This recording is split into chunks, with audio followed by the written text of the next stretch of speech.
Buenas noches a todos. Gracias por conectarse y acompañarnos en esta conferencia donde conversaremos sobre el patrimonio y su protección.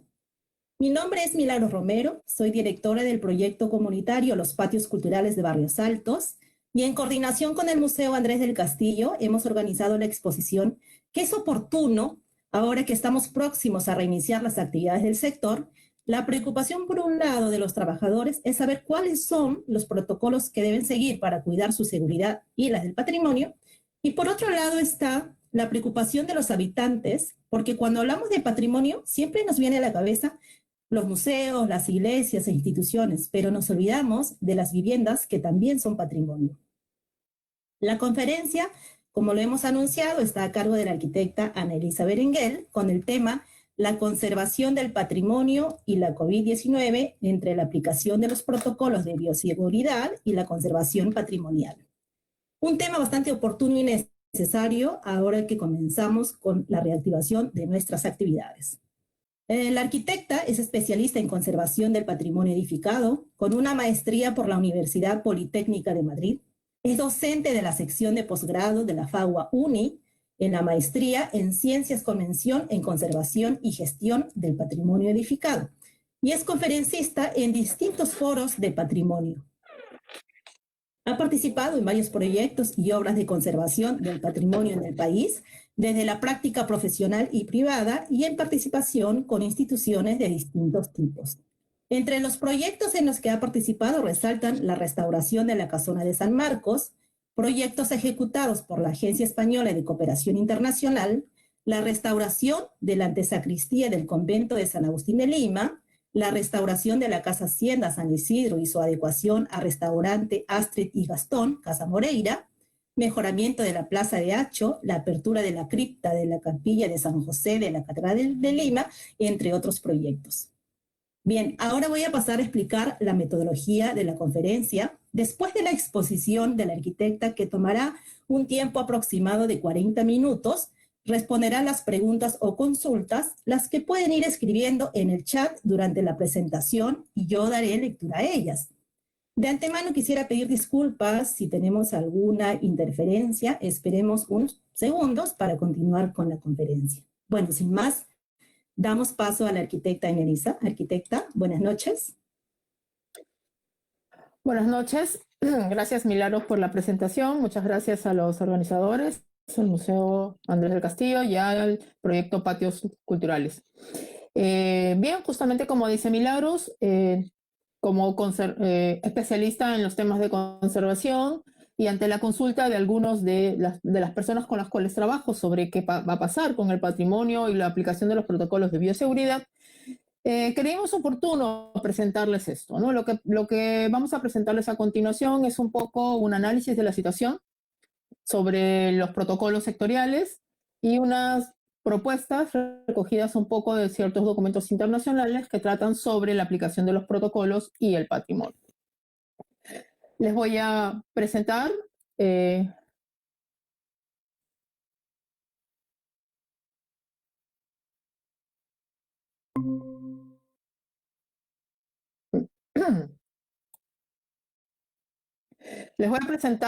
unas diapositivas, ¿no? Pretendiendo tocar todos los temas. Bien. La aplicación de los protocolos de bioseguridad siempre, bueno, y no solamente los protocolos de bioseguridad, también muchas de las normativas que existen en nuestro medio son bastante generales y cuando tratamos el tema de patrimonio no logramos encajarnos de todo en ellos, porque así como en construcción, por ejemplo, existe una norma para los EPPs, ¿no? En conservación esos EPPs a veces resultan inadecuados y nos es difícil adecuarnos a esas situaciones y por eso es que el tema de los protocolos de bioseguridad también me llama la atención. Antes de empezar a hablar directamente sobre ese tema, me gustaría generar algunas definiciones, ¿no? El patrimonio cultural es la herencia de los pueblos. Son muestras únicas e irrepetibles de tecnología, tradición, cultura, arte, sociedad, evolución de pensamiento, tradiciones, etc. Su pérdida significa la pérdida irreparable de la historia de los pueblos. el patrimonio cultural es también un factor importante de desarrollo económico para los pueblos. Recordemos, si no, cómo los países de Europa lograron superar la crisis económica gracias al turismo cultural. La desaparición del patrimonio llevaría también a la desaparición de un importante recurso económico para muchas poblaciones, principalmente las poblaciones rurales. De allí la preocupación sobre el patrimonio. Claro, en este momento de emergencia podrían decirme, pero ¿qué es lo que te motiva a tratar sobre conservación del patrimonio habiendo tantos otros temas más importantes? ¿Por qué es pertinente tratarlo? Justamente como mencionó Milagros, es importante porque ante una inminente apertura de actividades o reinicio de actividades, es necesario conocer sobre la aplicación de los protocolos de bioseguridad, de manera que no exista una aplicación indiscriminada de estos y que lleve a la posibilidad de perder el patrimonio. Uno de los documentos que revisé y cuyo título tienen ahí, La lejía mata al virus, pero también al patrimonio cultural, fue uno de los que me motivó justamente a tomar en cuenta este tema y a plantearnos a lo mejor cosas que para muchos son muy obvias, pero que resultan necesarias en el momento, ya que muchas veces por la necesidad de controlar los bienes desde el punto sanitario, nos olvidamos de ciertas consideraciones que hay que tomar en relación a los edificios patrimoniales. Para empezar, me gustaría definir algunos conceptos en relación al coronavirus y al tema del patrimonio, ¿no? El coronavirus, según lo define la Organización Mundial de la Salud, los coronavirus son una familia de virus que pueden causar enfermedades que atacan tanto a animales como a seres humanos y que pueden generar distintos tipos de infecciones, algunas de infecciones respiratorias que van desde el resfriado común hasta enfermedades muy graves como el SARS, ¿no? El COVID-19 es una de estas coronavirus, es el más reciente, es el que se han conocido de forma más reciente y ha resultado ser bastante complicado, ¿no? Lo que tienen ahí es una escultura del coronavirus realizada por una niña de 5 años, que me pareció graciosa colocarla aquí un poco para tener en cuenta al virus que nos atañe en este momento. Pero bueno, así como nos queda claro que el coronavirus es un virus y que ataca al hombre y a los y a los animales, es decir, a los seres vivos, es necesario saber cómo estamos atacándolo. Los protocolos generales dados principalmente aquí en nuestro país por el MINSA y PRODUCE se desprenden de otros protocolos realizados por otras instituciones. Y ellas proponen, entre otras cosas, el uso del hipoclorito de sodio. Hablemos más claro, lejía. El hipoclorito de sodio diluido en agua es lo que conocemos comúnmente como lejía. Es un compuesto químico fuertemente oxidante. Es económico y por ello es que se usa masivamente como desinfectante. El problema es que además de ser un desinfectante tiene otras propiedades. Destruye muchos colores, por lo cual este producto químico se usa como blanqueador, tanto para la ropa como para ciertos trabajos en otros materiales, como por ejemplo la madera, ¿no? Esos acabados wash, esos aclarados de madera, se utiliza la lejía. El hipoclorito de sodio puede ser altamente tóxico al combinarse con otros productos, por ejemplo, el amoníaco, ¿no? Ya que puede formar cloramina, que es un gas altamente tóxico. Y lo digo porque muchas veces dicen, hay que mezclar la lejía y el amoníaco, ¿no? Por el tema del uso del amonio cuaternario, ¿no? Entonces, bueno, ok, sepamos que es altamente tóxico. El amonio cuaternario y el amoníaco son otros dos productos de los cuales se habla bastante últimamente. El amonio cuaternario es muy utilizado en la industria alimenticia porque es un desinfectante que tiene un amplio efecto sobre distintos tipos de virus, bacterias, hongos, levaduras, esporas, etc. Se fija a las superficies de los microorganismos desintegrándolas, ¿no? Porque desintegra las grasas. De esa forma los virus desaparecen. A diferencia del hipoclorito de sodio, que tiene un pH ácido, el pH del amonio cuaternario es alcalino, con lo cual sería ligeramente menos dañino que el anterior. Pero igual que el anterior, también se cristaliza en sales, en este caso sales de amonio, que son los que generan problemas a la conservación del patrimonio. El amoníaco es un gas incoloro con un olor bastante fuerte que se combina con otros productos para fabricar productos de limpieza. Es más, el amoníaco se utiliza también en procesos de limpieza de obras de algunos bienes culturales, pero debe ser usado de forma controlada, ya que estos podrían generar chorreras, manchas, erosiones, etcétera, de usarse de forma incorrecta. Este producto es peligroso para los seres humanos porque es altamente cáustico. Eso significa que quema, ¿no? Quema y destruye tejidos orgánicos, con lo cual podría destruir algunos otros materiales, ¿no? Se usa mucho en limpieza y igual que en el caso anterior, bueno, resultan más económicos que el uso del siguiente producto, que es el alcohol isopropílico. El otro producto del cual hemos estado escuchando últimamente. El alcohol se mezcla con agua. Químicamente se define como un alcohol secundario que al oxidarse, es decir, al exponerse al medio, se convierte en acetona. No deja residuos, es un limpiador muy eficiente y como no deja residuos, pues es bastante utilizado. Elimina la grasa, con lo cual también destruye los virus, quita manchas en distintos materiales y, bueno, se puede utilizar para limpiar pinturas u otros productos que han sido fabricados en base del aceite, ¿no? Este es mucho más costoso que los anteriores, por eso se utiliza menos en las limpiezas masivas. ¿De acuerdo? Una vez que hemos tocado estos tres conceptos, un poco para recordar simplemente, veamos un poco en relación a las normas y los protocolos sectoriales. Entonces, bueno, ok, escuchando que se utilizan estos productos, qué cosa es el coronavirus, a quiénes afectan, se me ocurrió revisar un poco qué decían las normas al respecto sobre los protocolos de bioseguridad. Bien, y bueno, la emergencia sanitaria ha llevado al uso de estrictos protocolos de bioseguridad, los que en nuestro país han sido desarrollados por el Ministerio de Salud en base a sus conocimientos propios y al desarrollo de protocolos difundidos por la Organización Mundial de la Salud, aplicables a situaciones de control de propagación de virus principalmente, y orientados a espacios donde hay muchas personas, como centros hospitalarios, mercados, supermercados, transporte público y finalmente también viviendas.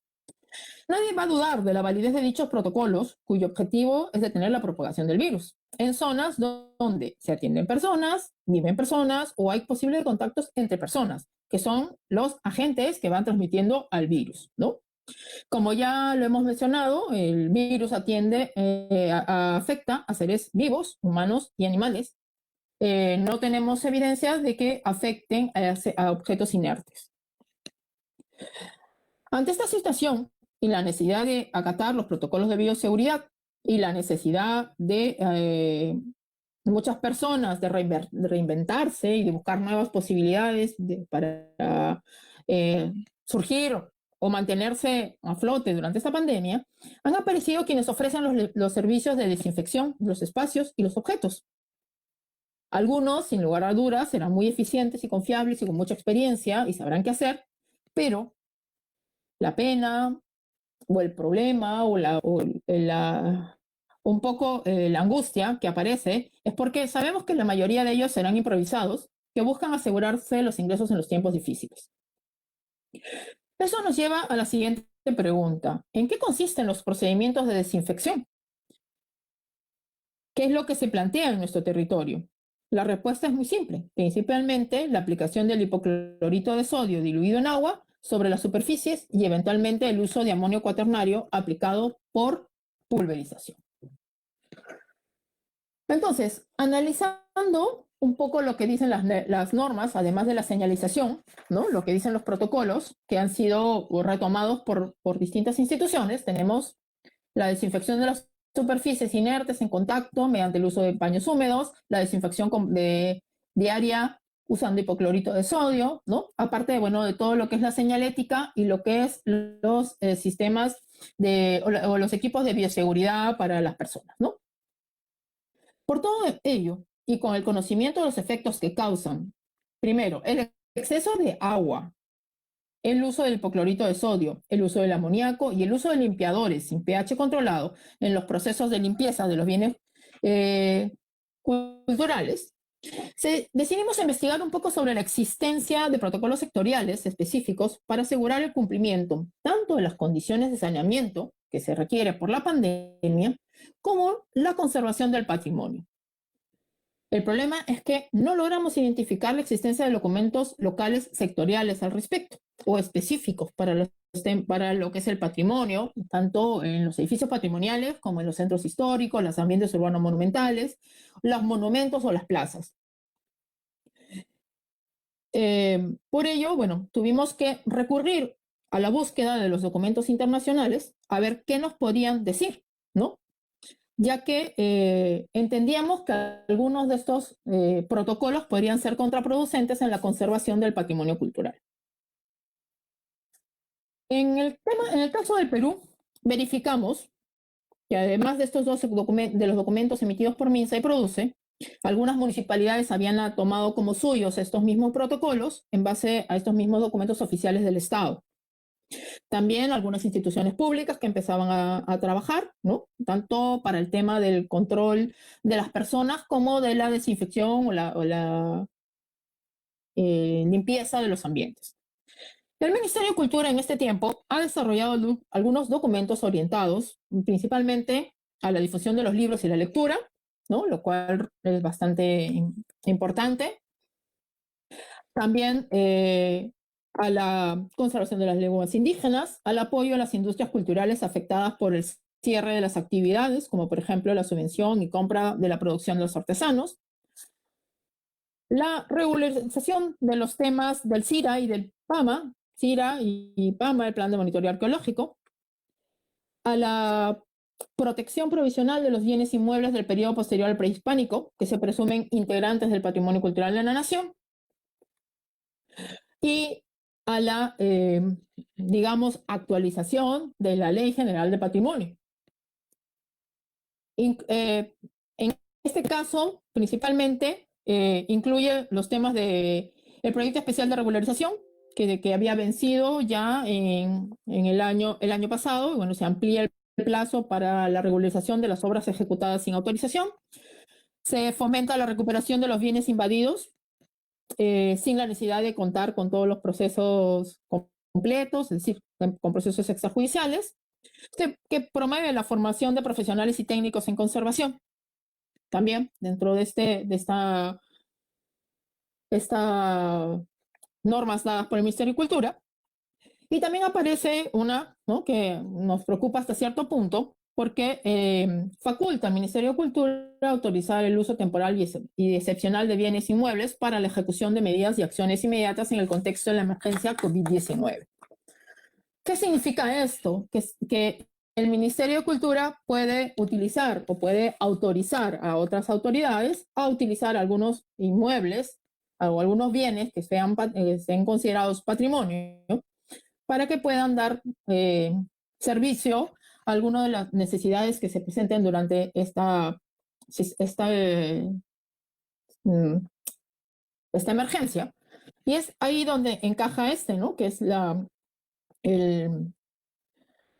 autorización que da el Ministerio de Cultura a la Municipalidad de Lima para que la bicentenaria Plaza de Acho, la más antigua de América, monumento de valor arquitectónico y tecnológico, pueda ser utilizado como albergue temporal para indigentes, ¿no?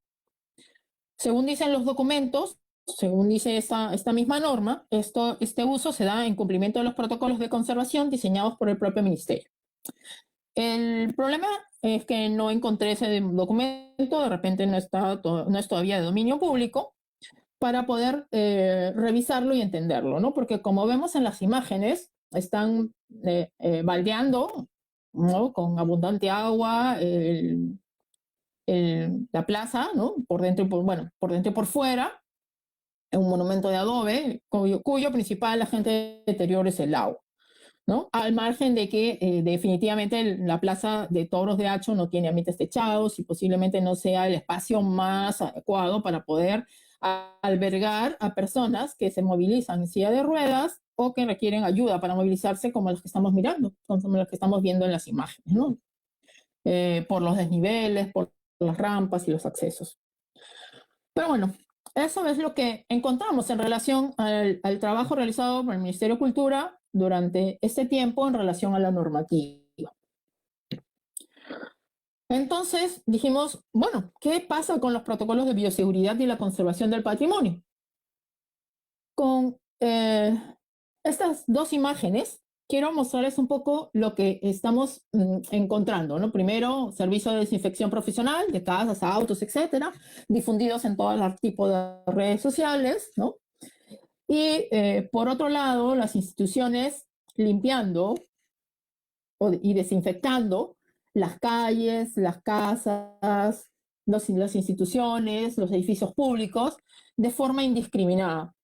Sí, al decir esto me refiero a que, por ejemplo, todos sabemos que el adobe, que es el material con el que está hecho el 90% del patrimonio de la ciudad de Lima, sufre a consecuencia del agua, ¿no? Entonces, seguimos buscando y vimos que dijimos, bueno, ante la ausencia de documentos locales sobre el tema, buscamos internacionalmente qué se había hecho. Aquí les presento en esta diapositiva una relación de los documentos que consultamos, ¿no? Detalladamente para poder tratar el tema. Para mí, el más interesante y directo no es ninguna de las normas dadas por ninguna institución, sino este artículo que aparece en el diario El País de España con el título La lejía mata al virus, pero también al patrimonio cultural. Todos estos documentos que revisé describen los procesos de tratamiento de los bienes culturales, los ambientes urbanos, los espacios públicos, los monumentos, las colecciones patrimoniales que pueden albergar los propios monumentos, siendo necesario destacar como mensaje común en todos ellos la necesidad de usar productos inocuos para garantizar la conservación del patrimonio. Conocer previamente las características y la situación del patrimonio antes de emprender algún proceso y contar con la participación de especialistas en todos los procesos que se tengan que dar, de limpieza o de desinfección ante esta situación sanitaria. Bien, entonces, todos estos documentos están en internet, los pueden revisar y van a ver que todos coinciden en lo mismo. El Instituto de Patrimonio Histórico Español genera unos cuadros resúmenes bastante interesantes donde establece ciertas respuestas, como que se desaconseja realizar fumigaciones o pulverizaciones directos en los espacios, no hacerlo en los museos, etc. ¿Y por qué lo dice? Primero, porque llevamos 3 meses de aislamiento y en consecuencia los museos, los conventos y las iglesias están cerradas. No hay virus dentro de ellas. Pero bueno, entonces vemos también que dice la Organización Mundial de la Salud al respecto. La Organización Mundial de la Salud dice que es peligroso e ineficaz esta situación de ir rociando desinfectantes sobre las calles para eliminar el coronavirus. ¿Y por qué lo dice? Ahí tienen una colección de imágenes, ¿no? Ahí ven la primera imagen inferior, la imagen que está a la izquierda inferior, muestra a un personaje desinfectando los muros de un edificio en Lima, ¿no? En el centro histórico de Lima, ¿no? Pulverizando agua, ¿no? Sin presión controlada sobre un paramento, lo cual es contraindicado en la conservación del patrimonio cultural. La Organización Mundial de la Salud dice que no se recomienda el rociado y que no es efectivo porque las calles tienen suciedad, ¿no? Y la suciedad anula los efectos del desinfectante, del hipoclorito, porque, bueno, el virus tiene donde esconderse. Y además porque sería necesario hacer una desinfección permanente y en todo momento, ya que la limpieza elimina los virus existentes, no los que están por venir. Es decir, en la siguiente persona que pasa, ¿no? Podría volver a depositar un virus y este quedaría en la superficie. No hay una garantía de que el desinfectante previamente aplicado lo mate. Lo mismo recomienda para los espacios cerrados, ¿no? Dice que tampoco resulta eficiente. Lo eficiente sería, en todo caso, la limpieza con un pequeño paño humedecido en las superficies que estén en contacto, ¿no? Pero que además de lo mismo hay que realizarlo en repetidas oportunidades a lo largo del día, por lo cual el rociar amonio cuaternario dentro de un convento o dentro de una iglesia patrimonial del Centro Histórico de Lima resultaría tan inadecuado como el bañar las viviendas de barrios altos. Entonces, ¿qué pasa con la conservación del patrimonio ante el COVID-19? Nuevamente, aquí les traigo más grande para que vean la imagen de la izquierda, ¿no? El mismo personaje rociando. Y la imagen de la derecha, esto es en Andahuaylas, cómo está rociando el muro de adobe, ¿no? Entonces, dentro de poco no habrá muro de adobe. Bien, resulta bastante complicado pensar en que el COVID-19 puede atacar al patrimonio. Efectivamente, el virus, como ya se dijo, ataca a seres vivos, al hombre y a los animales. No ataca al patrimonio. No hay evidencia alguna de objetos patrimoniales que se hayan afectado por el virus. En principio, porque no son seres vivos. Entonces, nuevamente nos preguntamos, ¿por qué tratar el tema del COVID y el patrimonio? Por esta necesidad que sienten las autoridades sanitarias y las autoridades municipales o locales de desinfectar los espacios de uso público en cumplimiento de los protocolos de bioseguridad. Algunos de estos procesos definitivamente van a poner en riesgo la conservación, ya que el patrimonio no reacciona bien ante la cantidad de agua que está recibiendo. En el tema de las plazas, monumentos, conventos, iglesias, bienes culturales, muebles, colecciones de museos, pasa lo mismo. No van a llevar las plazas, los monumentos, las esculturas o las pinturas, no van a contagiar a nadie de coronavirus. Estamos hace ya un buen tiempo en aislamiento social obligatorio, lo que significa que nadie visita. Nadie visita ningún convento, nadie visita ningún museo, nadie visita ninguna, las iglesias están cerradas y no van a poder abrir hasta finales de año. Entonces, no tiene sentido el estar desinfectando edificios en los cuales esta cuarentena ya eliminó al virus, si es que en alguna vez hubo alguno en ellos. También revisamos algunos documentos interesantes sobre tema de infecciones. Y hay unos artículos que también nos permiten saber que el virus tiene un tiempo de vigencia, dura entre 4 horas y 12 días, dependiendo de la superficie sobre la cual se está depositando.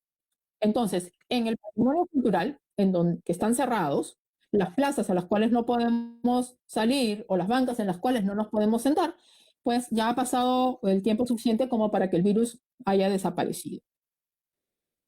El problema reside en los espacios que están en uso o se van a poner en uso próximamente, con visitantes ocasionales o permanentes. He ahí la situación, ¿no? Ahí sí requerimos un control de bioseguridad estricto, pero el control es para las personas. Eso debe quedar bien claro, ¿no?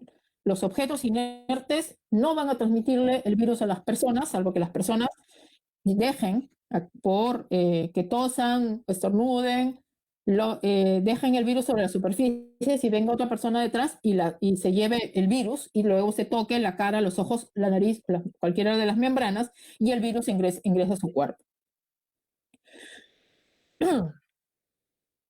Entonces, ¿qué es lo que debemos hacer ante esta situación, no? Ya lo dicen los documentos, rociar no es efectivo. Entonces, aquí, por ejemplo, vemos algunas imágenes estas son en Lima, y vemos cómo se están limpiando los bienes, los espacios públicos, ¿no? El Instituto Patrimonio Histórico Español y los documentos emitidos por el ICOM establecen que no se debe rociar el hipoclorito, ni diluido, ni sin diluir sobre los monumentos o sobre las esculturas o los objetos culturales. Y aquí vemos cómo en la imagen inferior están echando directamente la solución diluida en grandes cantidades de agua sobre la base del monumento.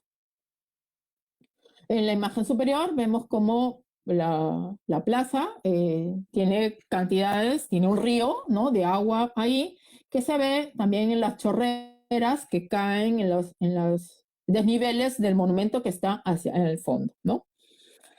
El empleo correcto de los productos de limpieza en el patrimonio garantizará su conservación, mientras que la utilización descontrolada de detergentes, agentes limpiadores o simplemente agua significa la destrucción del patrimonio, con efectos que quizá no todos los podamos ver en este momento, no sean visibles en el corto plazo, ya que muchos de los procesos químicos que se van a generar por el ingreso del agua, por el ingreso de los productos químicos, van a generar procesos en el interior, que cuando sean visibles en el exterior, los daños van a ser muy graves.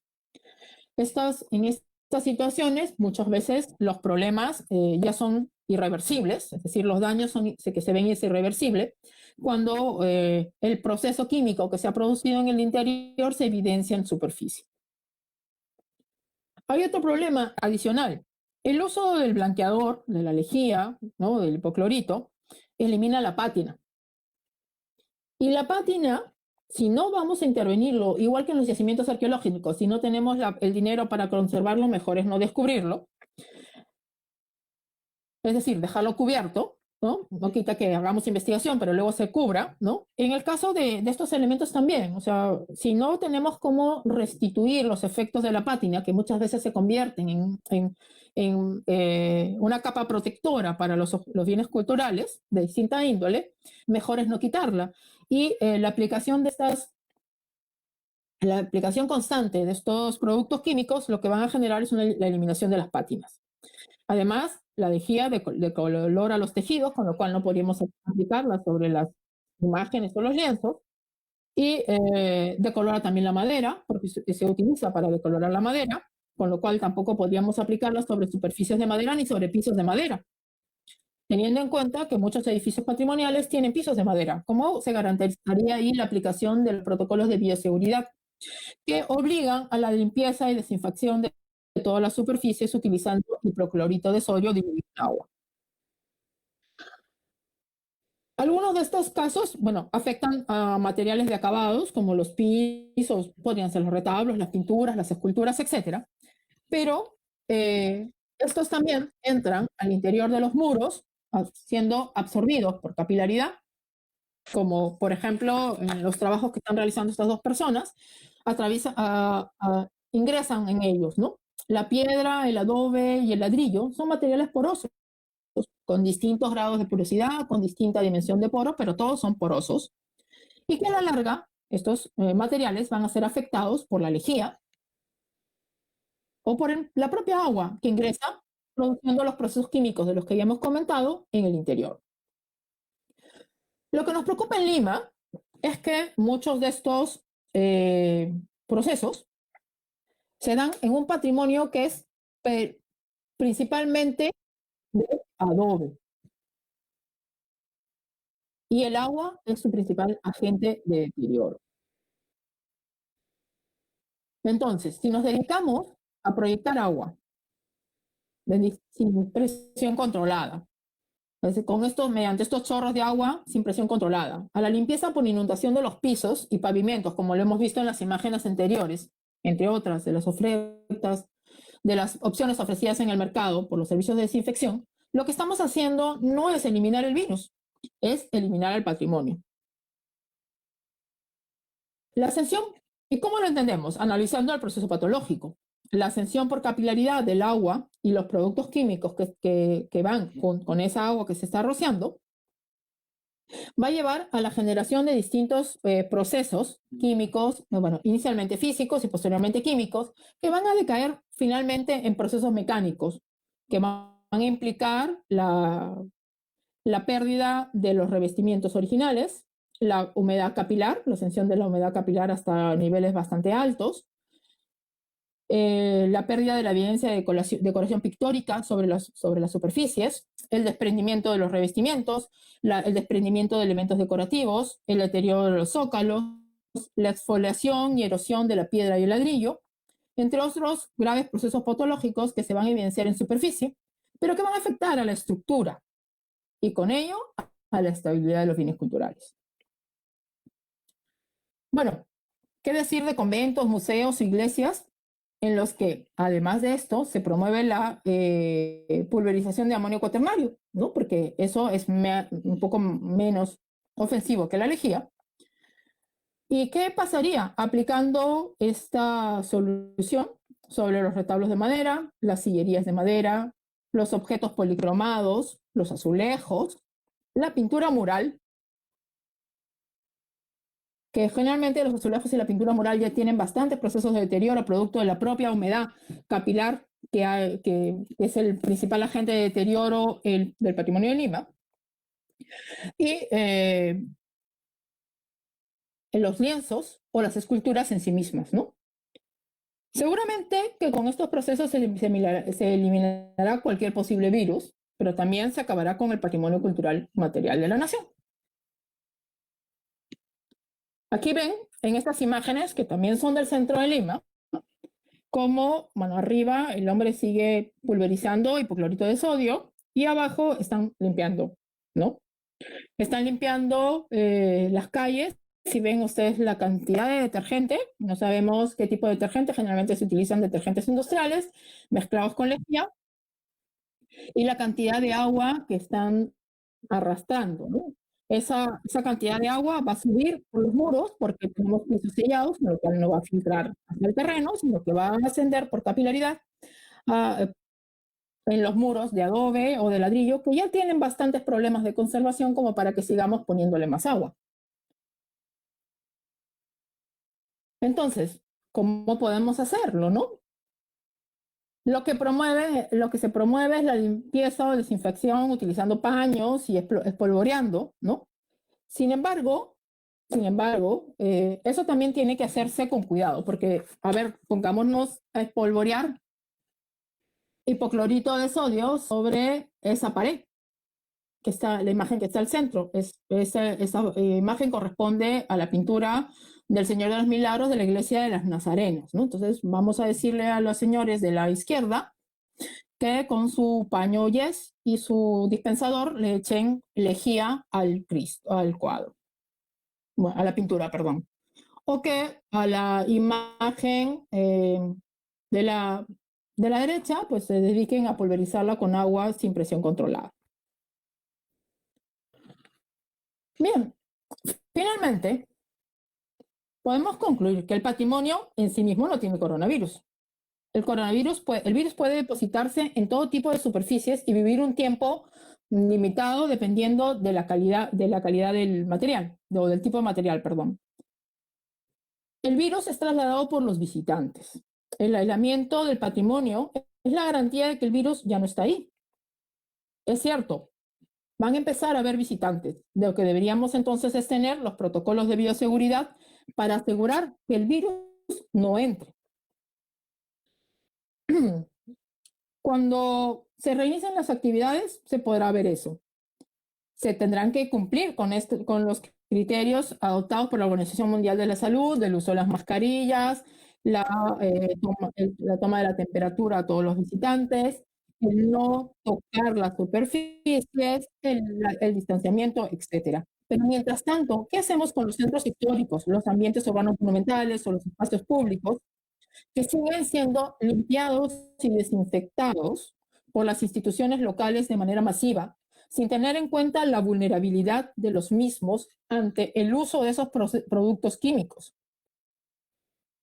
En el caso de piletas, en el caso de monumentos, es bastante sencillo. Podemos aislarlos y separarlos con vallas para que la gente no se acerque y no los toque. Así no habrá virus sobre ellos. Pero es mucho más importante instruir a la gente en que en realidad, ante esta situación en la cual estamos viviendo de inseguridad sanitaria, lo que debemos hacer es no tocar. De esa manera no nos llevaremos el virus. Actualmente podemos empezar a salir. Sin embargo, nos dicen que podemos ir a pasear por los parques, pero no sentarnos en las bancas, ¿no?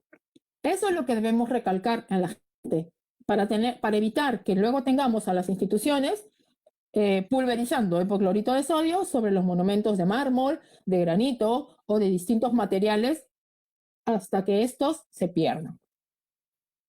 En el caso de las veredas, sí, me preocupa mucho más, porque eso es mucho más frecuente. Las poblaciones tienen que ver que sus municipalidades están trabajando. En consecuencia, las grandes cantidades de agua con hipoclorito de sodio tienen que ir por todas las veredas.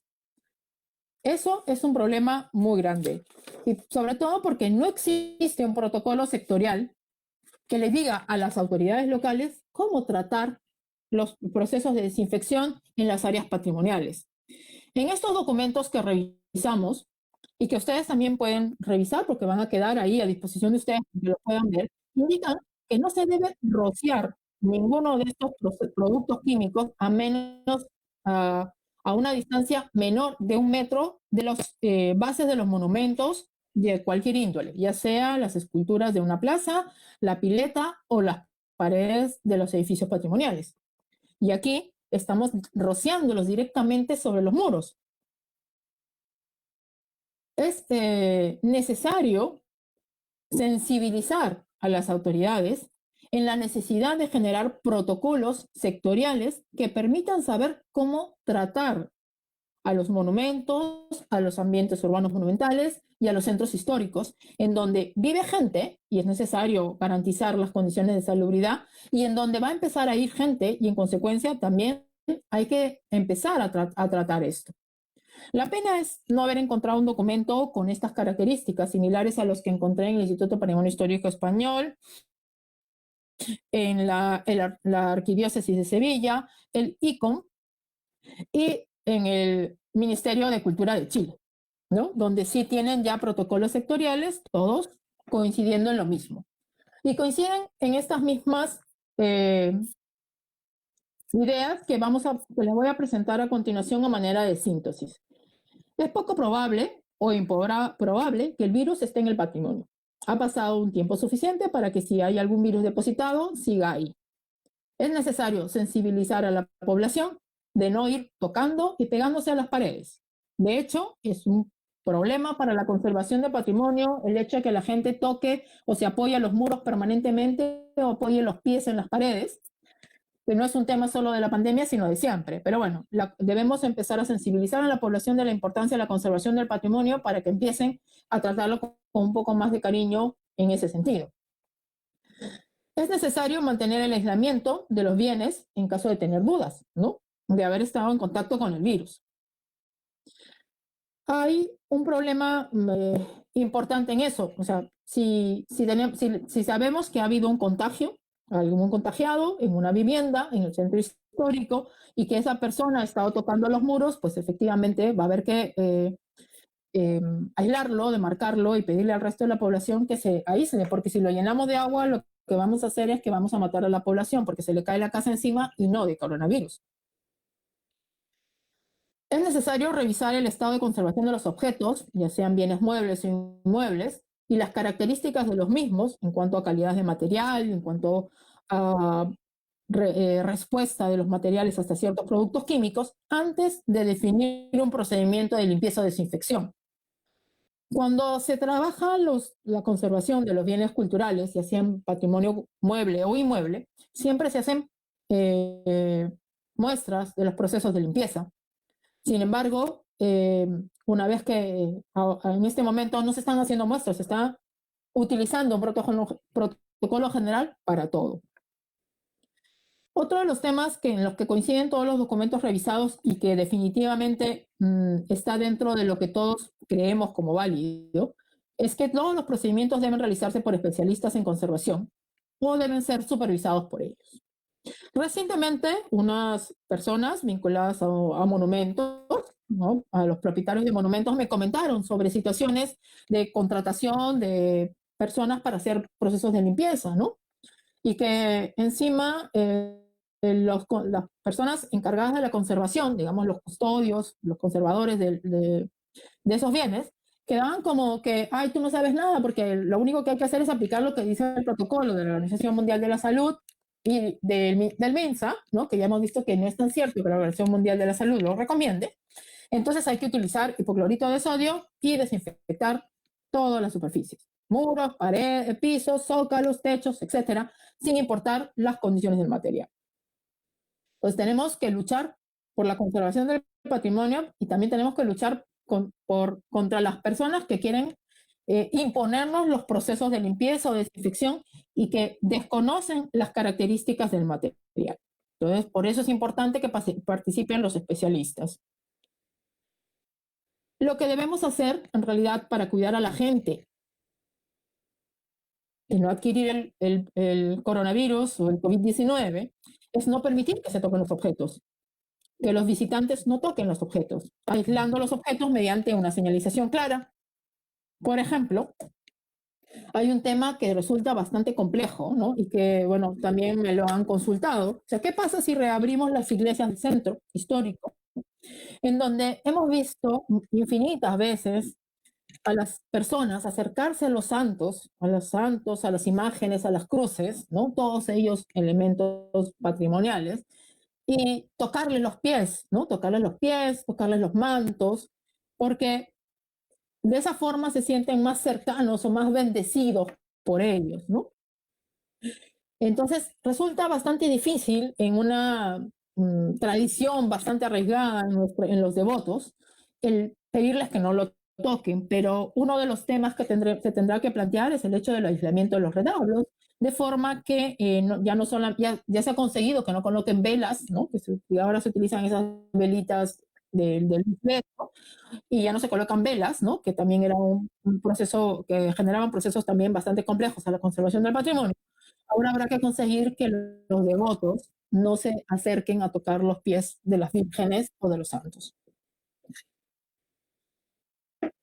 En relación a los productos de limpieza, no usar hipoclorito de sodio y cuando es necesario utilizarlo de forma racional.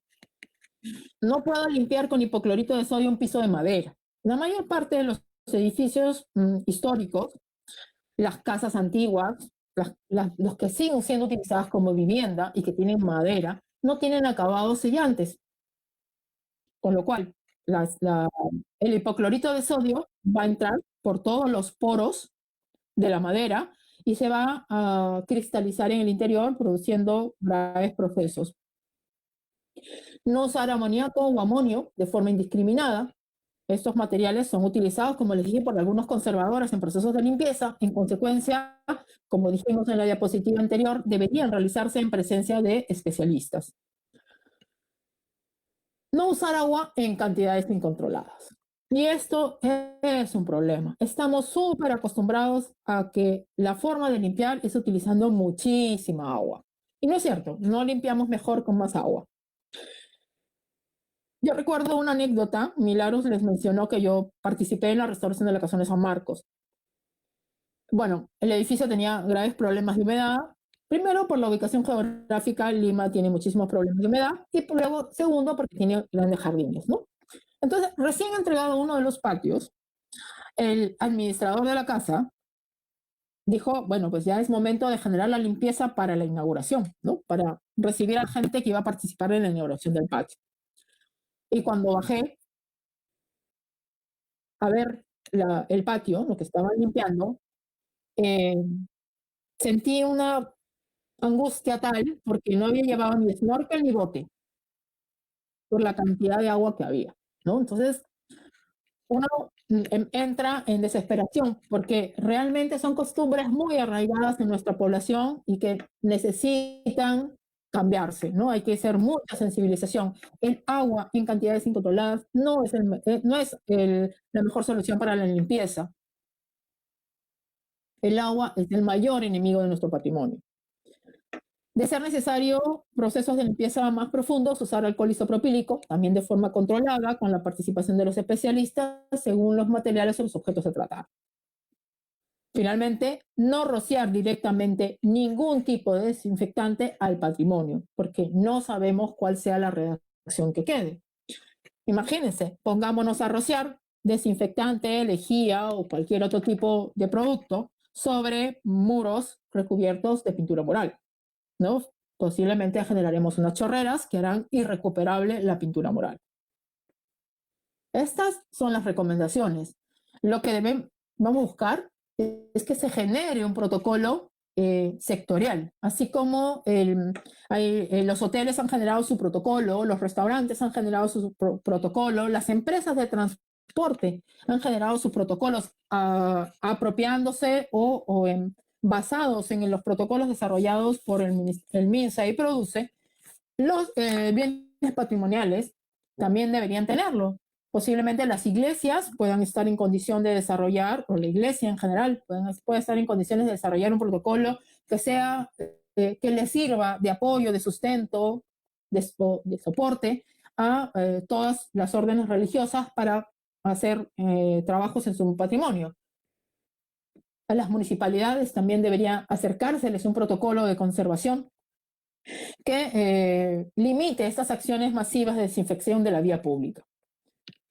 De lo que sí no se va a salvar nuestro patrimonio en este tiempo es de esto, ¿no? Porque además del uso del hipoclorito de sodio y el amonio cuaternario, para los espacios, pues lo que se requiere también es el uso de la señalética. El patrimonio cultural ya sufre muchísimo por la necesidad de cumplir con las normas de seguridad en los espacios de uso público, debido principalmente a la inexistencia de normas sectoriales en temas de seguridad que permitan que, por un lado, se cumpla la norma de seguridad y, por otro lado, no se desvirtúe la lectura del patrimonio. Yo siempre les digo a mis alumnos, es que yo no recuerdo haber entrado a la Capilla Sixtina y haberme encontrado que el primer objeto que estaba delante mío era la manguera contra incendios, ¿no? Sin embargo, aquí en nuestro medio, muchas veces es lo primero que encontramos al entrar a un edificio patrimonial. La señal de salida en color verde o los carteles informativos en formatos oficiales. Además, por ejemplo, del hecho de giro a las puertas, ¿no? Cosas que no van con el patrimonio. Sin embargo, vamos a tener que hacerlo. Entonces a mí se me ocurrió, tomando 2 fotografías de 2 edificios que tenía por ahí, y empezar a colocar un poco, según establece la norma, estos cartelitos, ¿no? He puesto algunos, no muchos, ¿no? Entonces ven hacia la derecha, pues un claustro conventual bastante austero, lleno de huellitas amarillas, indicando el distanciamiento entre las personas. Y abajo una capillita donde, bueno, dice no tocar los muros, no tocar las paredes, no tocar los lienzos, no se siente en este lado de la banca, etc. Hay que ser racionales en todo. Y yo entiendo que habrá que ver también con participación de los especialistas, en este caso también con los conservadores o los curadores o los encargados de los museos, ver cuál es el mejor lugar en donde deban ir todas estas señales, ¿no? Es necesario incluir en los monumentos estas señales, además de los dispensadores del gel, los pediluvios, los lavaderos portátiles, ¿no? Imagínense ustedes que vamos a tener que poner lavaderos portátiles en las entradas de todas las iglesias del centro histórico, anclar dispensadores de gel, además para que no se los roben, y llenarnos de carteles, ¿no? Donde nos indiquen qué debemos hacer o qué no debemos hacer. O nos vamos a dedicar a rociar a las personas, ¿no? Con el amonio cuaternario para que una vez que entren no nos contaminen, ¿no? El problema de esta situación, esto es lo mismo. En los pediluvios se coloca amonio cuaternario o lejía, ¿no? Estos de aquí van a requerir un segundo pañito a continuación para poder secarse los zapatos. De lo contrario, llevaremos restos de lejía o de amonio cuaternario, es decir, de estos 2 productos químicos en los zapatos, y los iremos dejando en las distintas superficies, en la madera, en el mármol o en los cerámicos. Lo mismo pasará con el alcohol o el alcohol en gel, ¿no? Lo van a colocar en una pared, con lo cual vamos a fijarlo sobre un elemento patrimonial, pero además puede gotear, con lo cual van a generar manchas, ¿no? Y bueno, finalmente, ¿dónde vamos a pulverizar o rociar? O vamos a colocar un túnel de pulverización con amonio cuaternario, ¿no? Habrá que ver dónde se colocan, ¿no? Para poder asegurar que la gente que ingrese no lleve el virus al monumento. Vamos a tener que generar nuevas especialidades en el tema del patrimonio para asegurarnos que podamos garantizar la conservación ante la aplicación de los protocolos de bioseguridad. Por ello, yo creo que lo que queda es realmente resaltar la urgente necesidad de generar la redacción de protocolos sectoriales para edificios patrimoniales, para centros históricos, para plazas con protección patrimonial, para monumentos, y para el mobiliario urbano patrimonial antes de que los protocolos de bioseguridad acaben por eliminarlo, por destruir nuestro patrimonio y de ahí ya no tengamos más de qué conservar porque los daños sean irreversibles, ¿no? Entonces, con esta idea de la urgente necesidad de generar protocolos sectoriales que recojan las recomendaciones de aquellos que ya han visto estas situaciones en su propio patrimonio, dejó como interés o curiosidad para ustedes el tema de ahondar en las investigaciones para ver qué es lo que podemos hacer al respecto, asegurar que los contagios no se den dentro de las estructuras patrimoniales, pero que tampoco acabamos perdiendo el patrimonio por la aplicación masiva de los protocolos no sectoriales en temas de bioseguridad. Muchas gracias por la atención a esta presentación. Espero que sirva un poco, que la intención de esta ha sido justamente generar un poco la alerta para saber cómo enfrentar estos hechos, ¿no? Y saber que es necesario, en algunos casos, llamar la atención sobre esta aplicación indiscriminada de los protocolos, de la misma forma que los que nos dedicamos al desarrollo de nuestra actividad o al ejercicio de nuestra actividad en la generación de proyectos específicos en conservación de patrimonio y que tenemos problemas ya con el desarrollo del proyecto en la especialidad de seguridad, ¿no? Sobre el giro de las puertas, la posición de los extinguidores, la posición de las mangueras. Ahora adicionalmente tenemos que contar con estas autorizaciones para poder usar el patrimonio y vamos a aplicar químicos que son contraindicados en la conservación del patrimonio. Muchas gracias, espero que les sirva un poco lo que hemos conversado y que los ayude a seguir investigando sobre el tema y hacer propuestas que puedan ayudarnos, ayudar a las autoridades en el cumplimiento de estos protocolos. Muchas gracias, arquitecta. Ha sido una exposición bastante explicativa, detallada, que a todos los que nos interesamos y trabajamos en el patrimonio deberíamos estar alertas, ¿no? Invito a toda la audiencia a que dejen sus consultas en el chat para poder dar su absolución. Entonces, arquitecta, yo quisiera preguntarle, ¿cuáles son o quiénes están encargados de realizar el protocolo de bioseguridad para el sector de patrimonio? Las instituciones administrativas, digamos, en el centro de Lima, los espacios donde se encuentra en patrimonio, ¿o es un sector especializado? A ver, yo creo que aquí tenemos un tema complejo, ¿no? Yo entiendo que el protocolo general debería partir del ente tutelar del patrimonio, de la misma forma que parten todas las disposiciones sobre niveles de intervención, caracterización, etcétera. Eso no excluye a que las municipalidades, por ejemplo, puedan generar sus propios protocolos de actuación en temas de patrimonio. Sin embargo, sabemos por aquellos que somos usuarios de los centros históricos o que frecuentemente visitamos los centros históricos, sabemos que muchas veces los protocolos no se coordinan, no se compatibilizan, ¿no? La municipalidad tiene la necesidad de garantizar la limpieza de las calles y en ese proceso lleva sus aguas, ¿no? Por ejemplo, el Centro Histórico de Lima tiene un grave problema por el tema de los orines, ¿no es cierto? Entonces la municipalidad muy temprano por las mañanas limpia las calles, ¿no? Lleva sus camioncitos con lejía, con agua, con detergente, y va limpiando muros, base de muros, zócalos y pisos, ¿no? Esos productos, esos procesos generan erosión sobre las superficies. Ya tengo varias personas, algunos clientes míos, otras personas conocidas también en el medio, que se han comunicado con la municipalidad pidiéndole que por favor deje de hacer ese proceso de limpieza en sus paramentos y que ellos se van a encargar de limpiar sus veredas, ¿no? Para evitar esos problemas. Entonces, yo creo que hay una responsabilidad inicial del ente tutelar del patrimonio, que es el Ministerio de Cultura, así como el Ministerio de la Producción, ¿no? Y luego cada empresa va a hacer su adecuación, ¿no?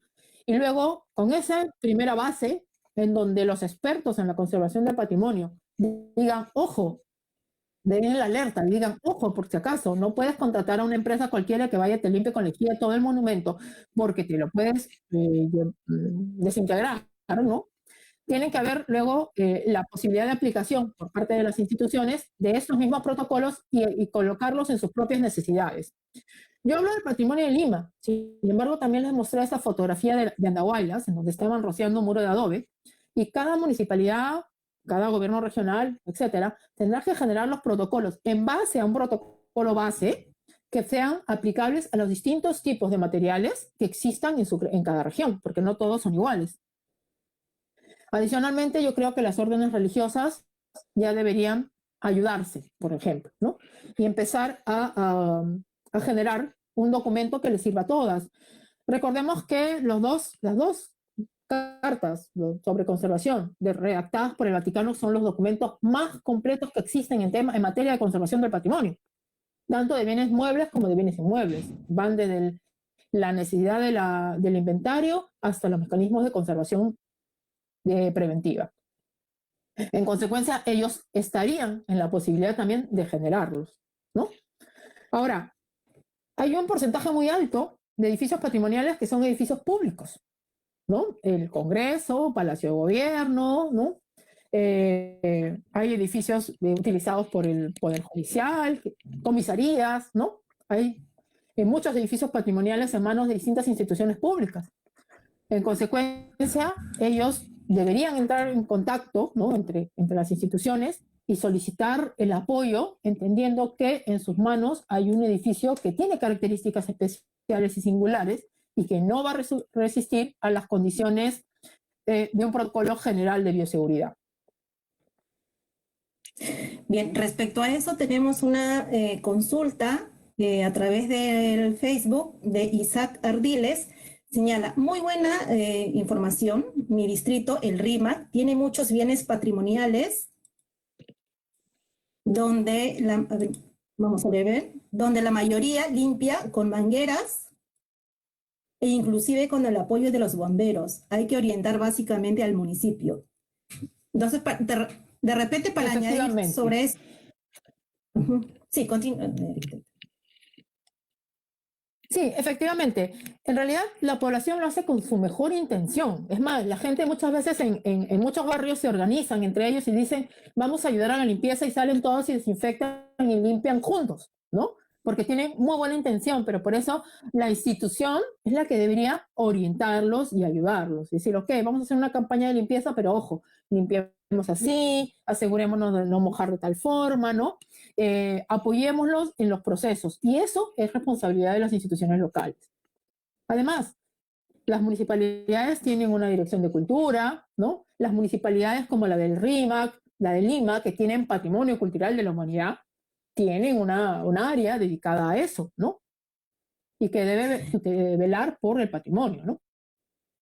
Claro, porque antes de este tema, ya a nivel general, no hablando solamente de las instituciones que tienen patrimonio o sobre proyectos de intervención en patrimonio, no ha existido antes un protocolo donde ya sea el municipio les haya hecho llegar a los vecinos sobre este protocolo de mantenimiento en su patrimonio, porque no solamente estamos hablando de patrimonio de instituciones, museos, iglesias, sino existe una gran cantidad de patrimonio de viviendas, como las casas, las quintas, como señala en el RIMAC y en Barrios Altos. Ellos nunca han tenido un protocolo de cómo hacer un mantenimiento de sus casas, ¿no? Pero hoy en día, que se está haciendo tanto uso de este tipo de protocolo que está afectando, por un lado, ¿cuál sería el procedimiento que ellos debieran realizar? Y por otro lado, ¿quiénes serían los responsables de hacerle llegar este protocolo a todos los vecinos? Porque ya es un tema que no solamente abarca a los proyectos, digamos, de intervención, que antes solamente se preocupaba a los especialistas, ¿no? Ahora ya es un tema cotidiano, interesa a toda la población. ¿Cuál sería su comentario, arquitecto? Bueno, en realidad el tema de limpieza pública es parte de las municipalidades, ¿no? De ahí que serían las municipalidades las encargadas de tratar con los vecinos en relación a los temas de limpieza pública. Sin embargo, muchas municipalidades, lo que sucede en nuestro país, y bueno, no hablando del RIMAC específicamente, porque que están en Lima, pero hay muchas municipalidades, muchos gobiernos locales en los cuales no existen las capacidades formadas en relación a este tema. Entonces es el ente tutelar del patrimonio el que debe enseñar o capacitar a las instituciones locales en estas medidas. Es cierto, no existe un protocolo, ya no hablando del COVID-19, hablando desde antes, como les comentaba hace un momento, yo por mi trabajo voy diariamente al centro histórico y el año pasado y el anterior y hace 2 años llevo viendo estos camioncitos de limpieza de la municipalidad echando agua sobre los muros desde hace un montón de tiempo. Entonces, alguien debería decirles, ojo, hey, es cierto, tienes un problema terrible de suciedad en el centro. La gente deja sus basuras en los rincones apoyadas contra los muros, y lo hemos visto en Barrios Altos y lo hemos visto en el centro de Lima. Hay que limpiarlos, es cierto. Pero lo que deberíamos hacer son campañas de sensibilización para no tener que limpiar, porque es mejor no ensuciar antes que limpiar. Y es cierto, no hay forma de controlar, no hay seguridad de noche, entonces es bien difícil controlar que no hayan indigentes en la calle, que no ensucien, que no tienen las basuras en cualquier sitio y que si se siguen haciendo esas cosas, definitivamente eso se convierte en focos infecciosos y bueno, la municipalidad está en la obligación de limpiar, ¿no? Hay que darle las herramientas adecuadas para que sepa cómo limpiar y garantizar las condiciones de salubridad y además garantizar la conservación de su patrimonio. Bien, aquí tenemos varias preguntas. A ver, voy a subir aquí para responder las preguntas que están. A ver, Sebastián Carbonell pregunta, considerando que estos productos dañan el patrimonio, ¿qué productos se deberían utilizar y dónde conseguimos estos elementos? Bien, en el tema de los productos existen jabones con pH neutro, ¿no? Que son mucho más caros, ¿no? Y que se pueden utilizar en la limpieza de los bienes culturales ya al interior, ¿no? Al exterior lo único que necesitamos es barrer, ¿no? Y porque la suciedad acumulada en el exterior hace que cualquier producto de desinfección como la lejía o el amonio cuaternario no sean eficientes, como dice la Organización Mundial de la Salud. La misma Organización Mundial de la Salud dice que en exteriores no es eficiente, ¿no? Salvo que tengamos un mercado, etcétera, y hagamos una limpieza profunda del mercado recogiendo toda la basura y después desinfectemos, ¿no? Porque si no, no tiene sentido. La cantidad de suciedad acumulada o de grasa acumulada en las superficies no va a ser eficiente la aplicación del producto químico. En interiores, si tengo que desinfectar los pisos, puedo ir a cualquier establecimiento comercial y comprar un desinfectante de piso del que uso en mi casa para desinfectar mi baño y mi cocina, ¿no? Que son mucho más suaves, etcétera, y con eso puedo trapear aquellos pisos que son susceptibles de ser trapeados con un paño húmedo, no con agua en cantidades. Si tengo materiales más especiales, como por ejemplo algunos mármoles que estén parcialmente porosos, etcétera, lo que puedo utilizar son jabones neutros, ¿no? Hay algunas empresas que venden jabones neutros, varias empresas, jabón con pH neutro. Estos jabones generan muchísima espuma. Se tienen que diluir en agua y una pequeña cantidad del jabón en una gran cantidad de agua sirve para la limpieza de grandes sectores, ¿no? Pero principalmente lo más importante es el uso racional del agua, ¿no? Si no, no queda más remedio porque realmente, por ejemplo, yo me pongo en el caso de patrimonio, el Hospital Loaiza o el Hospital 2 de Mayo, ¿no? Son edificios patrimoniales. Pero ahí yo sí necesito aplicar la lejía. Lo único es que yo no necesito aplicar la lejía con 40.000 litros de agua. Puedo aplicar la lejía sobre paños humedecidos, de manera que igual las superficies queden limpias sin que yo inunde el edificio. O sea, no es solamente no usar la lejía de forma masiva y no usar el amonio cuaternario para no desteñir las paredes y los lienzos y las vírgenes esgrafiadas, sino utilizarlos de forma racional. Por ejemplo, yo tengo una terraza en mi casa y tengo una niña pequeña y hay pájaros, ¿no? Entonces, yo también muchas veces, además de los limpiadores que venden, los desinfectantes que venden, utilizo lejía, ¿no? Entonces, hay porcentajes en los cuales Esto resulta bastante inocuo, mata los gérmenes, mata las bacterias, algunos virus, porque los virus no mueren de la misma forma que mueren las bacterias, y lo que utilizo es un paño humedecido en lejía para asegurarme las condiciones salubres para que mi pequeña se arrastre por el patio, ¿no? Bien, arquitecta, vamos a seguir con las preguntas. Hay mucho interés sobre el tema.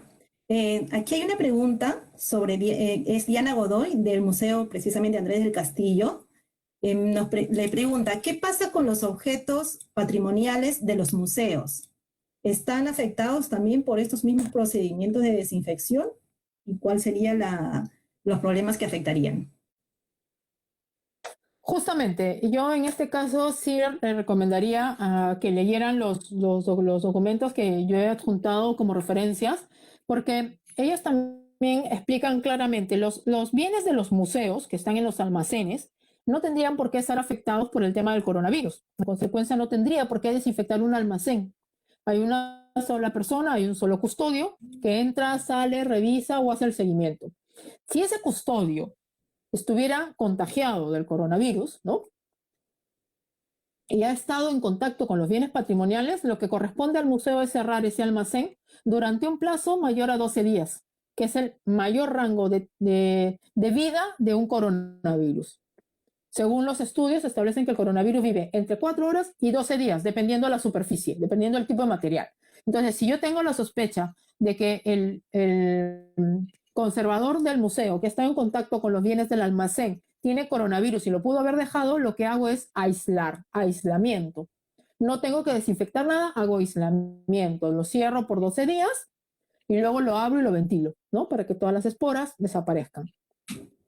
En el tema de los bienes en vitrinas, las vitrinas son selladas y entonces se supone que el interior de las vitrinas está protegido.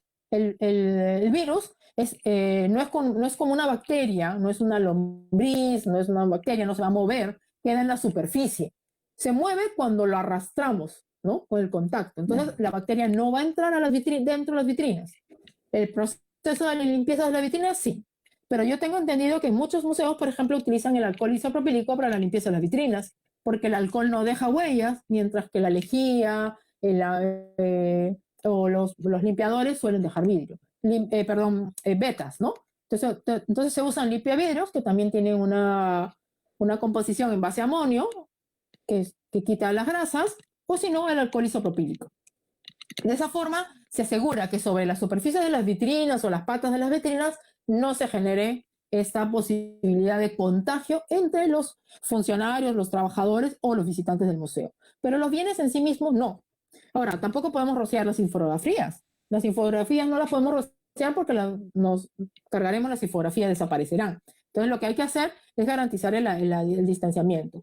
De hecho, hay que instruir a la gente en que no se tocan los objetos de un museo, no se apoye uno en las vitrinas. Esto es algo que a mí me enseñaron desde pequeña. Cada vez que iba a un museo me decían, no se toca, no se apoya uno y se respeta el mobiliario del museo, ¿no? Yo sé que a veces no pasa, entonces simplemente un pañito humedecido en alcohol isopropílico limpia toda esa superficie, ¿no? Y si tienen algún objeto de gran formato que no se muestra en una vitrina, lo que hay que hacer es generarle una valla lo suficientemente grande como para que el brazo no lo alcance. Marjorie y si Aragón. El personal está contagiado, se aísla. Dime. Bien, sí. Tenemos otra consulta de Marjorie Aragón. Dice, en Arequipa muchos de nuestros patrimonios son de sillar. ¿Estos son más propensos al deterioro con lejía? A ver, lo que pasa es que las lejías generan sales y las sales se quedan en los poros, ¿no? El problema del sillar es que sus poros son bastante grandes, ¿no? O el problema, por un lado, porque son altamente porosos, pero por otro lado la ventaja es que el agua no asciende, mientras que por un vaso capilar angostito como el de ladrillo o del granito, el agua asciende muchísimo. En el caso de los sillares no asciende por la capilaridad tan fuerte. Pero igual, todos los contenidos de sales, todos los que tienen sales, generan cristales en el interior. Y el problema en Arequipa con relación a esto son los cambios de temperatura. Las diferencias de temperatura hacen que el agua cambie de estado sólido a gaseoso, de líquido a gaseoso y de líquido a sólido o de sólido a líquido. Y ahí se producen procesos en el interior que van generando la exfoliación, que es una especie de peeling, ¿no? O la microerosión de los dientes. Finalmente, cuando uno se da cuenta de lo que ha sucedido, cuando el piel se nos desprende, ¿no? Se nos desprenden todos. Entonces, todos los productos químicos que tienen sales en su composición favorecen la formación de cristales de sal. Y esas son las que pueden generar problemas en la conservación del material, porque generan erosión y exfoliación. Sonido.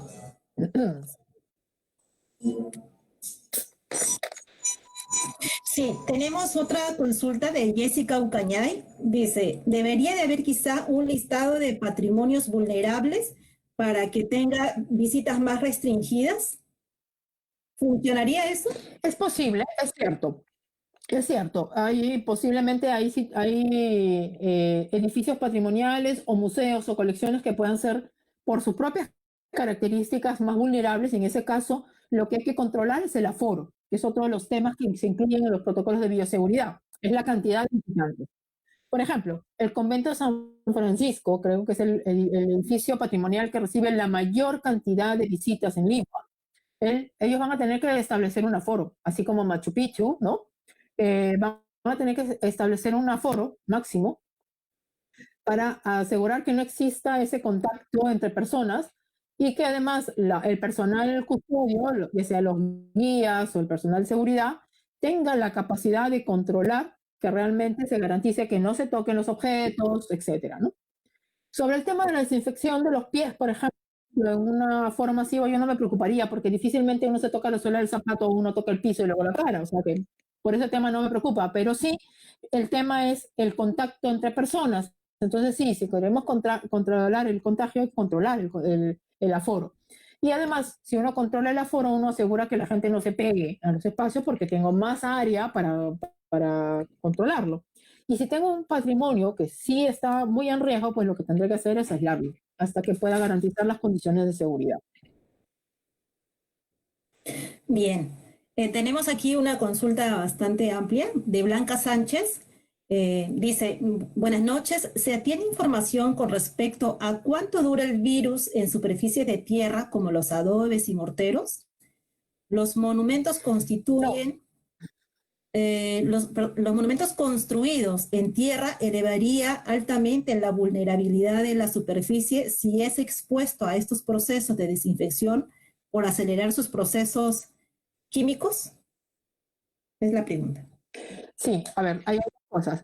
Exactamente sobre el tema de cuánto tiempo vive el coronavirus sobre una superficie de adobe o de tierra, no está en ninguna tabla, porque así como cuando, por ejemplo, yo quiero saber cuánto tiempo me va a demorar secar un muro de adobe y eso no está en ninguna tabla porque todos los estudios se hacen en el extranjero, en donde el material, en Europa principalmente, donde el material predominante es la piedra y no el adobe, no existe un caso específico sobre tierra. Hay sobre metales, sobre papeles, sobre plásticos, etc. Sin embargo, lo que se sabe es que la máxima tiempo de vida del coronavirus son 12 días, ¿no? Entonces hay un tema ahí complicado. Por ejemplo, el tema de los yacimientos arqueológicos, ¿no? La forma en que podría llegarle el virus a depositarse sobre un yacimiento arqueológico es al toser o al estornudar, lo cual debería estar controlado con el uso correcto de una mascarilla. Sin embargo, ante esta situación también pasa algo. Los yacimientos arqueológicos o los yacimientos de tierra no deberían permitirse que se toquen, porque también nos llevamos, bueno, aparte que depositamos la grasa de las manos en las superficies, nos llevamos los materiales y generamos microerosión al entrar en contacto con ellos. Entonces, hay un tema de aislamiento que deberían tener los yacimientos arqueológicos al margen de la existencia del coronavirus o no. Ahora bien, efectivamente, uno de los principales afectados, o de los más afectados, los materiales más afectados es la tierra en relación al uso del hipoclorito de sodio o de cualquier otro material, porque siempre todos ellos van diluidos en agua. Y el agua va a hacer que las sales se cristalicen en el interior de los adobes, produciendo procesos de carbonatación, procesos químicos bastante severos, ¿no?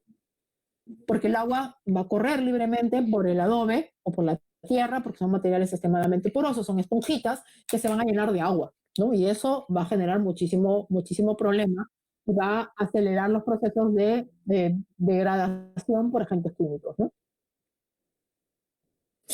Bien, Alicia Godoy pregunta, ¿cuáles serían los patrimonios culturales más vulnerables? Entiendo a los protocolos de bioseguridad utilizados, ¿no?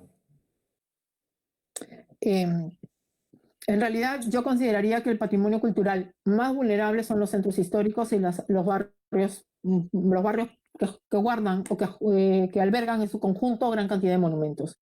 ¿Por qué? Porque las edificaciones, las viviendas, ¿no? Van a ser las más afectadas porque las municipalidades o las instituciones locales o los propios vecinos van a generar campañas de limpieza de las veredas. Y el agua va a ascender por capilaridad por los muros de adobe y son en los cuales se van a producir mayores procesos de deterioro. ¿Por qué? Por su propia condición, por la propia condición del material, ¿no? El adobe es higroscópico, va a ascender por capilaridad del agua y se va a incrementar los procesos de humedad, además por el factor de un agente químico que va a entrar en ellos. Ese, para mí, es el patrimonio más susceptible de degradarse.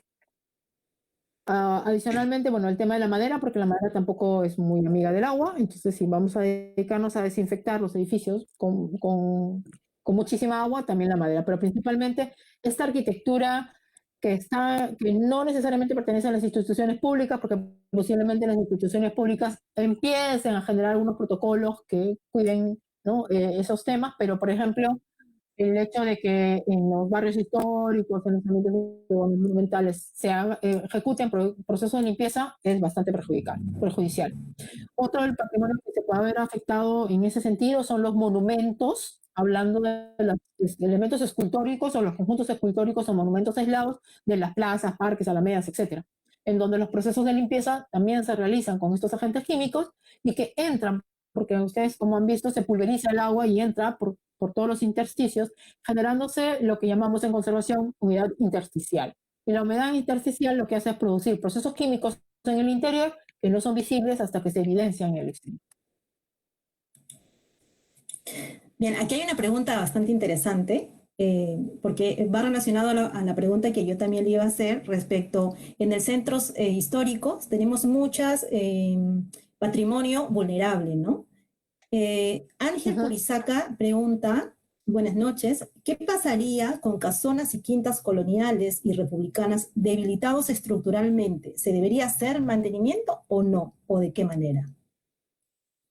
A ver, dos temas ahí, ¿no? Hablando del patrimonio virreinal y republicano, justamente es un poco parte también de la respuesta que le he dado anteriormente. Justamente es uno de los temas que más me preocupa por los procesos de desinfección, de limpieza y desinfección de las áreas exteriores, de las calles, de las veredas, en donde hemos visto que el agua llega contra los muros. Lo mismo puede suceder al interior de las quintas o los callejones, porque la población también puede decir, vamos a hacer un proceso de limpieza y limpiemos con excesiva cantidad de agua y de detergentes o de lejías las áreas comunes, los patios, los corredores internos, etc. Y esa agua muchas veces lo hemos visto, incluso cuando hemos visitado las edificaciones, principalmente en la zona donde hay más residencia, que es Barrios Altos. Muchos de los patios son de cemento, ¿no es cierto? Entonces el agua no va a filtrar por el cemento hacia el terreno, sino va a ascender por capilaridad por los muros, ¿no? Entonces, efectivamente, esos edificios son más vulnerables, tanto porque la buena intención de la población de garantizar las condiciones de limpieza al interior, como las municipalidades por ejercer su obligación de mantener limpias las calles, ¿no?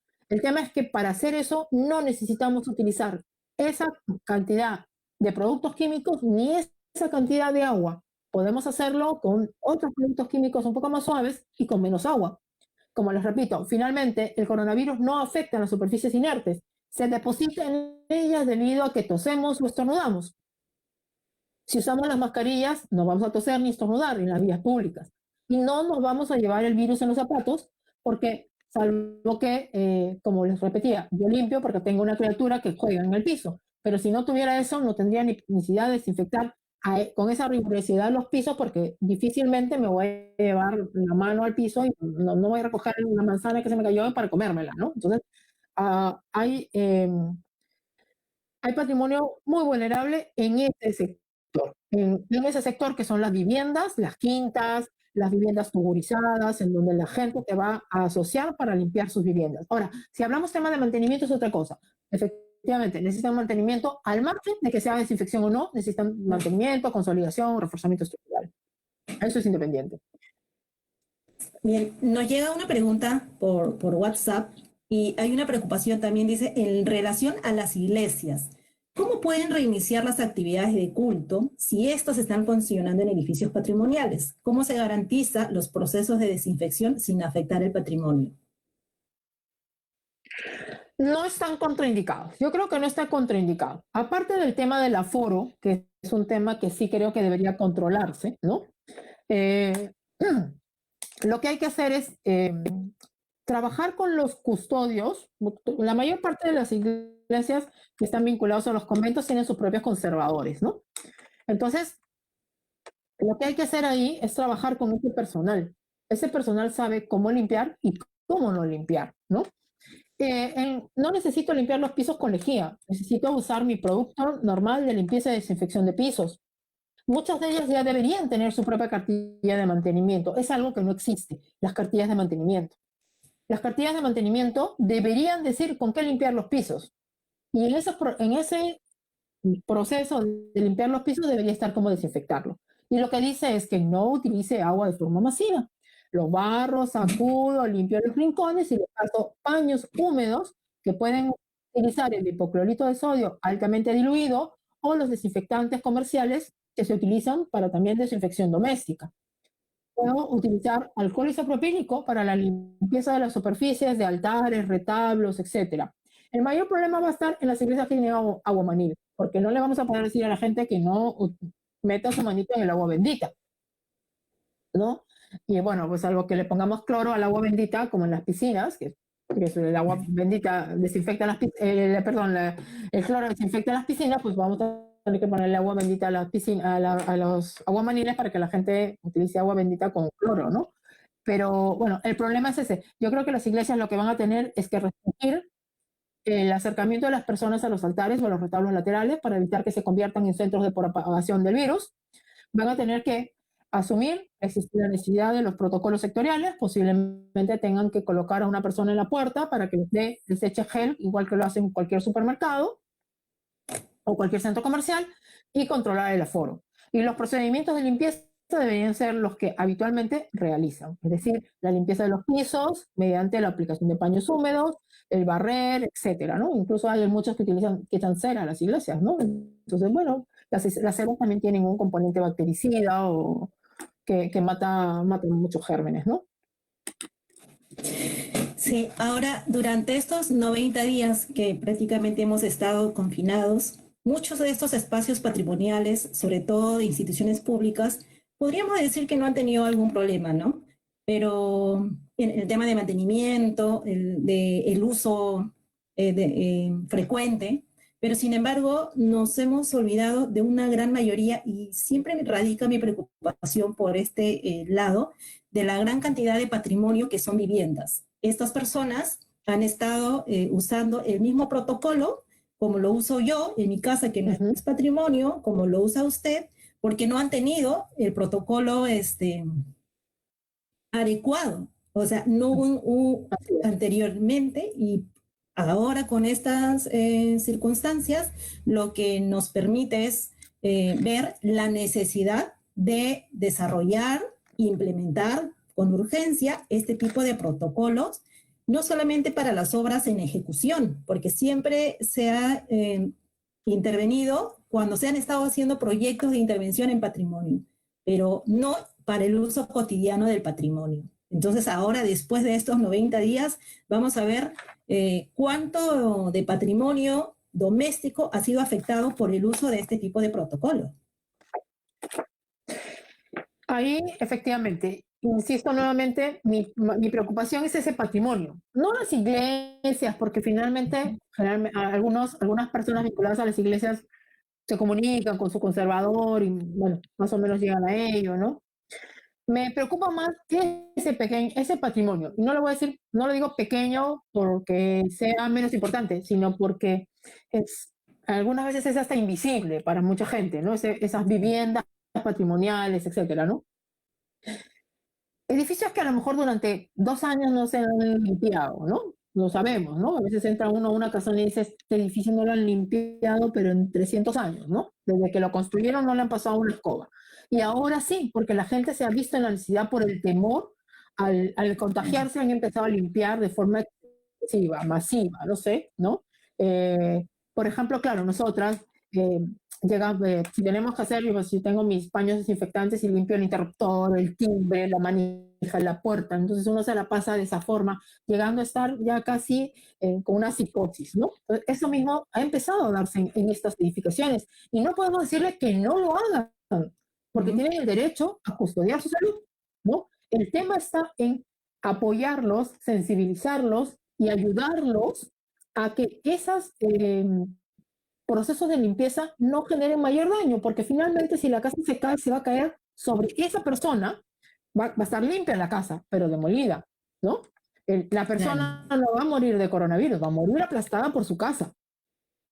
Y eso es lo que las autoridades tienen que darse cuenta, que los procesos no es, o sea, que nosotros hablamos de la conservación del patrimonio porque, bueno, entendemos que es un valor en sí mismo, que tiene un potencial económico, que tiene muchísimas características testimoniales, etcétera, etcétera, pero también vive gente ahí y hay que evitar que se generen catástrofes, ¿no? No solamente pensemos en el patrimonio, porque mucha gente, cuando hablamos de estas cosas, y por eso es que yo empecé diciendo, ¿por qué hablar en este momento de patrimonio cuando hay tanta necesidad de oxígeno en las calles para los pacientes de coronavirus? Porque en algún momento, y no va a ser ahora, como lo han mencionado en la pregunta, no va a ser ahora, posiblemente sea en 1 año o en 2 años, este patrimonio va a tener una afectación irreversible que posiblemente degenere en el colapso del mismo, y ese va a colapsar sobre gente, dejando a gente en la calle, ¿no? Entonces, por eso es importante que se sepa cómo intervenir, ¿no? No me preocupan esos edificios grandes porque finalmente pues recibo las llamadas y les digo, no, ojo, tú sabes que no se puede utilizar masivamente eso, utiliza un trapito y limpia, ¿no? Pero de esas casas no recibimos la llamada, ¿no? Así es. Posiblemente ustedes, a través del proyecto Patios Culturales, sí, porque tienen una población amiga que ya trabaja con ustedes en Barrios Altos y que a lo mejor se le puede decir, oye, mira, efectivamente, empecemos a hacer esto, ¿no? Lleva tu pañito, ¿no? Mojadito y con eso limpias tu chapita, tu puerta, ¿no? Tus ventanas, tus muros si quieres, ¿no? Darles una limpiadita, o tú las rejas, ¿no? Porque seguramente la gente se coge de las rejas, pero acuérdense que son corrosivos, ¿no? Y al ser corrosivos, hacer cáusticos, generan oxidación, pues entonces tampoco no les conviene que están limpiando los metales con tanta cantidad de energía.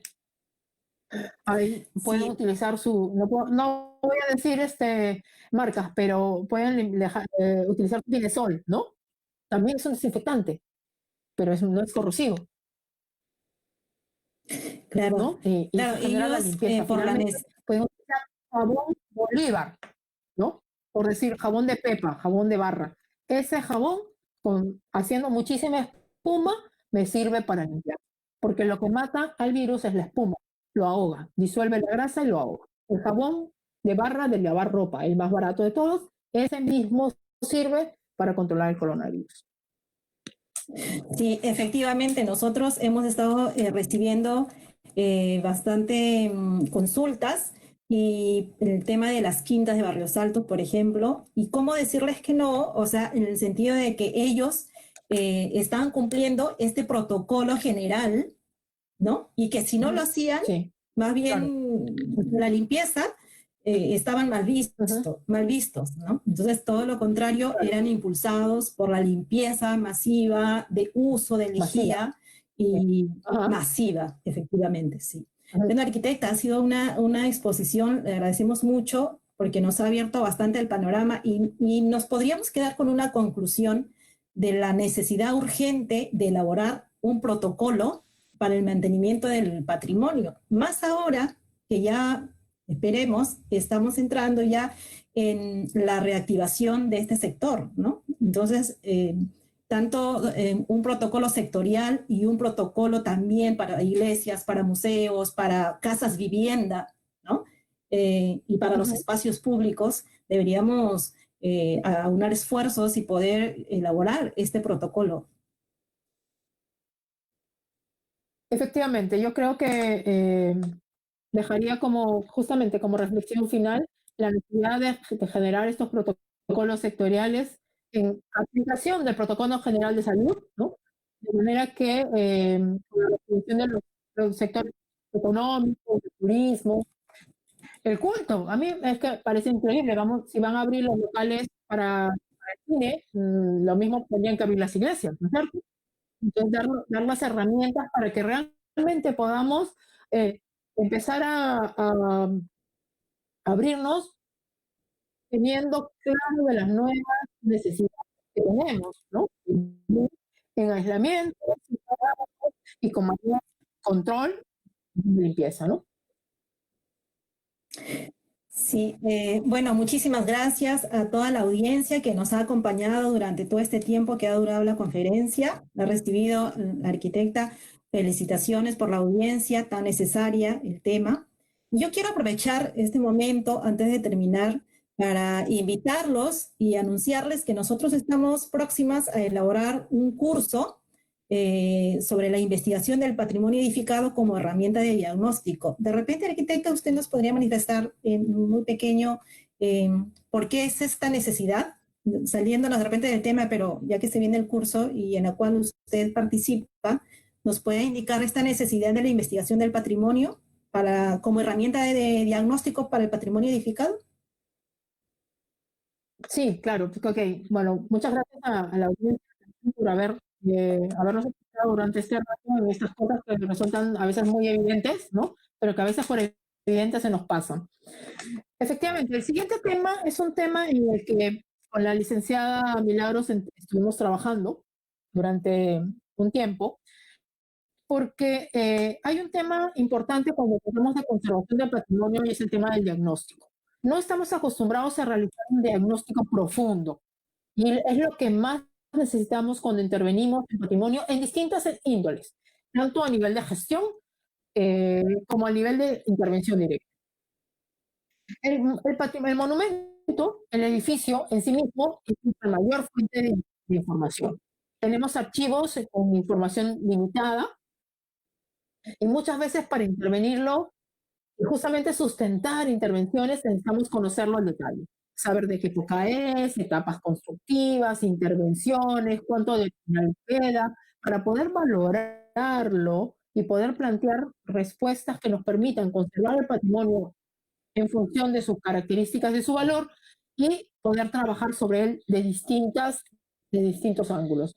Y ver de qué forma la investigación histórica y la investigación y las auscultaciones y el trabajo que se realiza en el edificio en sí se compatibilizan para poder llegar a tener un diagnóstico que nos permita conocer muy al detalle todas las características de una edificación. Eso es necesario y se hace muy poco. Entonces, así como es necesario tener un proyecto muy eficiente, la única forma de llegar a tener un proyecto muy eficiente es conciliando la parte del diagnóstico y haciendo compatible los procesos de investigación. Muchísimas gracias, arquitecta. Invitamos a toda la audiencia que necesite mayor información respecto a este curso y muchos otros que está ofreciendo el Museo Andrés del Castillo, aprovechando también en agradecer el habernos permitido salir al público a través de su plataforma del Museo Andrés del Castillo. Agradecemos a la administración y a la dirección del museo. Muchísimas gracias, arquitecta, nuevamente, y muchas gracias a toda la audiencia que nos ha acompañado en esta conferencia. Muchas gracias, arquitecta. Nos despedimos hasta una nueva oportunidad. Muchas gracias. Hasta pronto.